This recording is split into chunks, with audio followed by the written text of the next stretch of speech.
Outra coisa que está muito em moda agora é a tal da escola sem partido. Sim. O que é isso? A gente gosta do partido. Qual que é essa? Deixo pra ele dar a definição. E começou. Bom, Olha lá.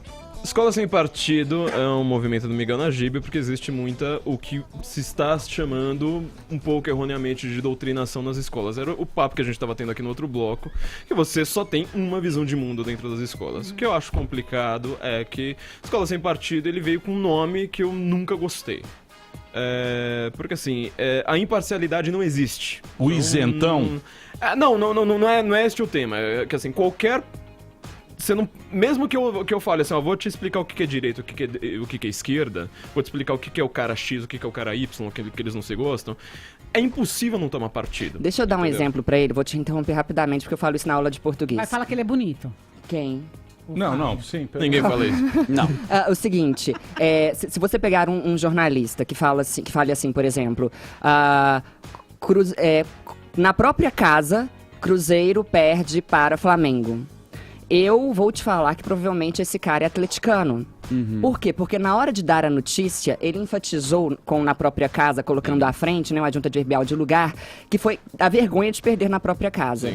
Né? E ele poderia ter falado, Cruzeiro perde para Flamengo na própria casa. Então, só a escolha das palavras já denota uma subjetividade. Eu acho que é isso que você está querendo falar, não é? Sim, você pode até pegar uma frase mais simples. Algoritmos. Não, pense numa frase mais simples, por exemplo, o prefeito não sabe se ele vai plantar orquídea ou tulipa na prefeitura. Parece que é uma frase completamente imparcial, mas se eu te falar assim, essa frase foi escrita em Berlim em 1945, entendeu?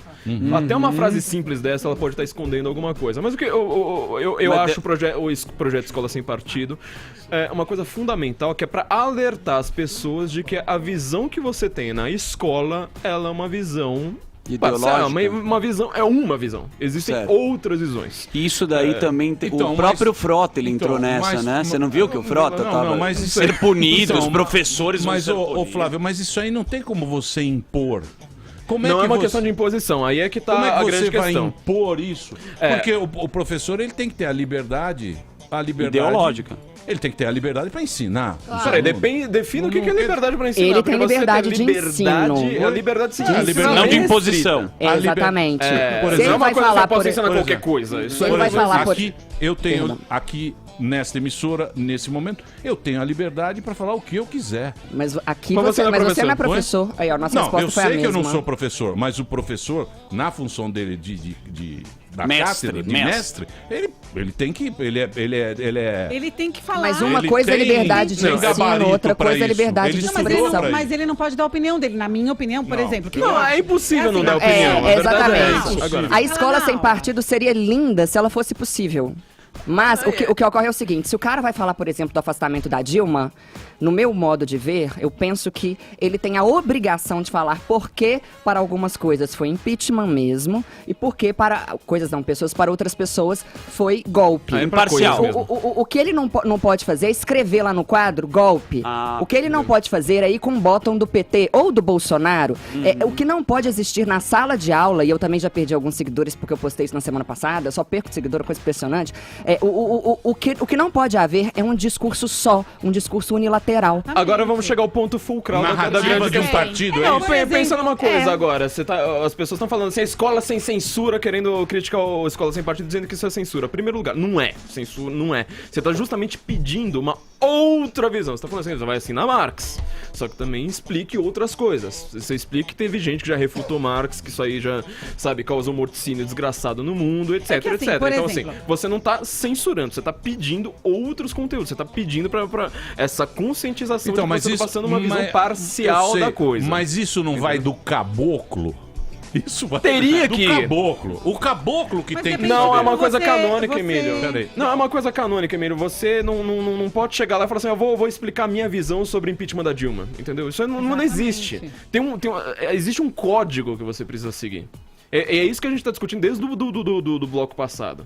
Quer dizer, a gente tá discutindo cânone, a gente tá discutindo o que é que precisa ser ensinado, e precisa mesmo. E o professor não tem essa liberdade pra falar, eu vou falar do meu jeito, eu vou dar a minha opinião, eu vou simplesmente escrever golpe e acabou. Exatamente. O jovem, ele é uma pessoa que ainda não é uma tábula rasa perfeita, mas ele ainda é uma pessoa que não tem todas as ferramentas. Eu tô cheia de aluna de Chanel falando que ama o Lula. O que é isso? Como é que é? Eu tô cheia de aluna de Chanel falando que ama o Lula. Marina Manteiga está aqui do nosso lado. Eu pensei nessa piada, mas achei que eu estaria. Né? Então, mas está de Louis Vuitton. Mas aí que tá, porque eu acho que é o seguinte, eu acho nós seres humanos muito flexíveis. A gente pode gostar do Lula e gostar de Chanel, por que não? Por que o cara que gosta de uma coisa não pode gostar de outra? Se o mundo não é assim. Se ele tá pregando distribuição de renda, ele pode distribuir a dele. Não, mas não é isso. Não é isso. O pai dele lá, que deu a Chanel pra ela, o pai dela, é o capitalista ao qual ela se opõe. Sim, professora, eu não tô dizendo. Eu tô dizendo que a gente se adapta, a gente pode gostar de uma coisa. Por exemplo, tem muitas coisas que eu sou progressista, tem outras que eu sou conservador. Não, sim, Agora o que eu tenho ser uma coisa só. Eu tenho que tomar um lado. Mas são dois extremos, né? Ô, Emílio, mas a questão, eu acho assim. A questão por é exemplo, o quê? Na sala Cada de um aula, na sua e todos numa boa. O professor vai lá, Pedro Álvares Cabral, quem é? E ele explica, não é pra ele falar se é boa pessoa ou má pessoa.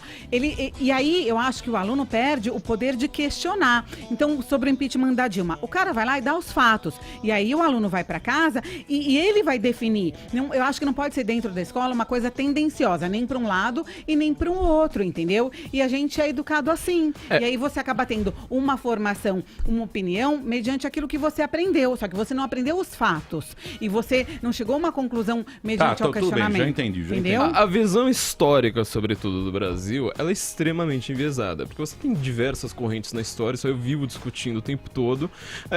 E as pessoas realmente enxergam luta de classes como motor da história e acham que falam assim, não, eu aprendi história. Não, você aprendeu uma visão.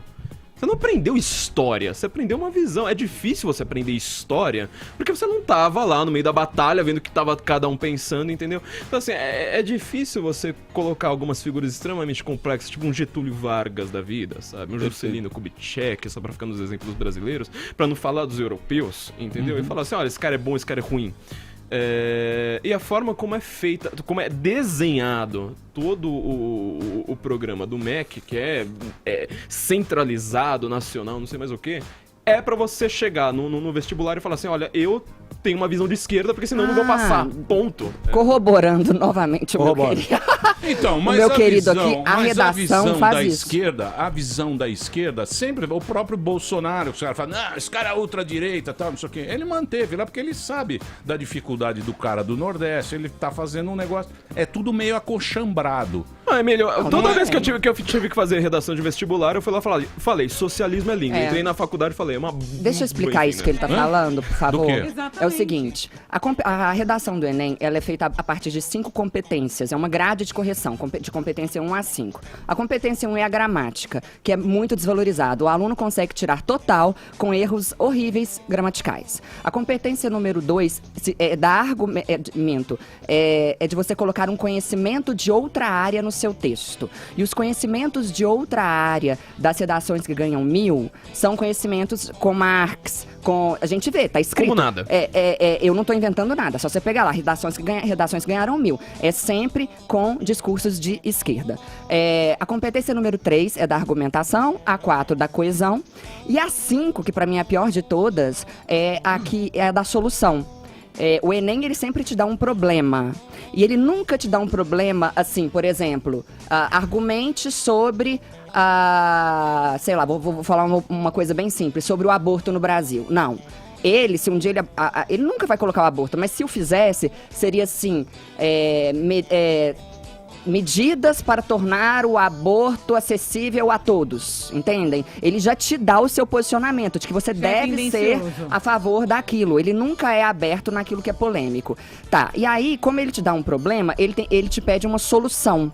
E essa solução, ela é toda... você pega o manual lá de redação, manual de tudo, é impressionante como que ela já é um formato. E é um formato sempre em que você vai beneficiar aquilo que a esquerda acredita. Canhoteiro? A solução é sempre revolução comunista, isso. Vocês são tudo canhoteiro aqui, ó. Lógico que é. Os macarinhos tudo canhoteiro, mas aí vê quanto custa a faculdade de quem paga. Pera aí, mas não é assim a vida. Vamos saber. Deixa o cara, que é assim. Deixa o cara ser o que ele quiser, pô. Vai impor a sua vontade. Socialista de iPhone, ela tá nessa. Tá nessa socialista. Lógico que tem, todo mundo tem iPhone. E aí, muitas vezes, a solução que o menino dá, que o candidato dá, é bem clichêzona, bem imbecil. Ficam soluções muito parecidas, e sendo que muitas vezes o ideal seria apenas uma reflexão sobre o assunto. Você poder dar sua opinião abertamente, exatamente. Né? Independente de quem vai corrigir a prova. Eu entendo que o candidato deva ser analisado pela capacidade dele de crítica, pela capacidade dele de convencimento, de argumentação, e não pela capacidade dele de esquerdizar, se é que existe essa palavra. Nesse momento eu perco mais 1.000 seguidores. Sem problema. Sério? Você vai ganhar mais outros. 1.000 vem sim, não se preocupa. Mas você que é professora, como funciona? No momento que a gente está vendo no Brasil, isso aí vai fazer parte da nossa história dos livros, né? Alguma hora a gente vai ter que aprender sobre isso. E aí, polarizado dessa forma, quem que vai escrever essa história? Não é perigoso, como vocês estão falando, você tem um fator ideológico no meio disso? Vocês entenderam? Sim, vai ser tendencioso para cada lado, né? Para um lado e para o outro. Agora eu vou te falar uma coisa, eu não gosto de fazer futurologia, como eu já fiz nesse programa outras vezes, mas assim, o que eu tenho sentido, são sentimentos que eu tenho, é que os professores de história, na verdade, os alunos que estão entrando agora pra fazer história, não são mais simplesmente aqueles que falam assim, nossa, eu adoro meu professor trotskista, eu vou entrar no curso de história pra fazer a Revolução Comunista, porque eu acredito que a história precisa ser levada pelo proletariado. Não existe mais só esse aluno. Então, pode ser uma esperança minha, mas eu tô sentindo que dessa vez eles não vão fazer o impeachment da Dilma daqui a 20 anos, o que eles fizeram com a ditadura, falando, nós estávamos todos lutando por democracia, porque nós éramos lindos, estávamos lá quietinhos, aí de repente os generais deram golpe, porque não foi isso que aconteceu, entendeu? Eu acho que no caso do impeachment da Dilma vai ter um monte de livro de esquerda, foi golpe, não sei o que, aquela choradeira toda, só que eu acho que vai ter ninguém mais é burro. Eu discordo. Então, eu acho que não é mais burro. Eu discordo, cara. Porque eu acho que o que acontece hoje em dia, o mundo tá muito complexo. A gente tá muito global. Muita informação. Muita informação. Então é informação da Palestina, é informação dos Estados Unidos, é informação da Ucrânia, Coreia do Norte e não sei o quê. Tanto é que o cara veio aqui fazer o show, os caras deram uma puta vaia nele. Roger Waters. E olha que coisa curiosa, a música mais famosa dele era contra a doutrinação na escola. Doutrinação, mas... Hoje eu tenho certeza que ele estaria falando, nossa, escola sem partido é nazismo. Então, mas foi uma outra época. Ele fala aquilo lá, fica famoso e depois pega o discurso pronto e fala assim, nossa, o que é progressista hoje? Isso aí é bom, então eu vou... Então, mas ele não sabia da realidade local do Brasil. Não sabia da realidade local, né? Ele não sabe nem da realidade da própria Inglaterra dele. Entendeu? O que ele vai estar defendendo hoje, o Sistema Nacional de Educação em inglês também, que tem o mesmo problema lá da época dele, ou pior, e ele vai estar lá falando, não, agora eu quero centralizar tudo, não, agora é lindo, agora vocês, por favor, obedeçam todo mundo, e não tem um discurso de ódio, porque um dia já se viu isso, entendeu? Mas não seria melhor o professor falar, gente, tá uma confusão danada. Entra no Google. Procura no Google. Uma confusão danada, joga no Google e vai... Discute no grupo de WhatsApp e vê o que você acha. O Google também já não é uma coisa assim tão... Eu tenho uma visão a respeito do Escola Sem Partido, que é o seguinte, mesmo que esse projeto nunca saia do papel, ele já ganhou. Ele já ganhou exatamente o que ele quer, porque assim, é difícil hoje um aluno que queira se engajar com política, que queira, sabe, falar o cara mais de humanas, entendeu? Das extremas humanas, tipo sociologia, essas coisas da vida, que ele queira seguir uma carreira acadêmica sem saber que existe um outro lado. Quer dizer, ele pode até não ler. Porque eu sei que essa turma não lê nada. Eles nunca vão falar assim, nossa... Tem seus livros. Vou ler autor conservador, vou ler liberal, não sei mais o quê. Eles leem, Alão. Não, eu quero ver assim, o que ler coisa fora do cânone. É isso que eu quero dizer. Ele nunca vai falar assim, nossa, eu vou pegar aqui uma pilha de autores desse tamanho que tá lá refutando meu livrinho. Esse cara não vai ler. Só que ele já tá um pouco incomodado falando assim, olha, assim, tem outros autores aí na área, entendeu?